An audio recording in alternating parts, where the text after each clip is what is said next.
Should you buy a new or used car? It depends on your needs and preferences, but there are plenty of good vehicles out there either way. Money.com has an article that talks about what's best with either option.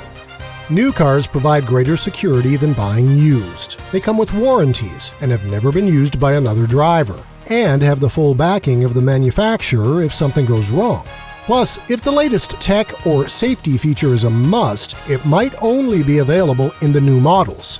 Perhaps what's best about buying a new car is that new car smell and the pride of ownership.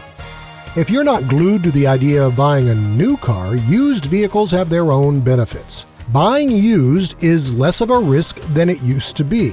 And don't forget to allow us to lower that risk by doing a pre-purchase inspection for the car you want. And the original factory warranty on a new auto is often transferable to a second owner if purchased from a used car dealer.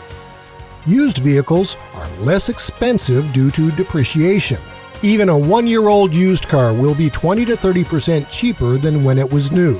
And depending on the financial situation, it's easier to get approved for a lower cost used car loan. Hi, thanks for watching. Come on in. We keep your car COVID clean and safe. Thank you.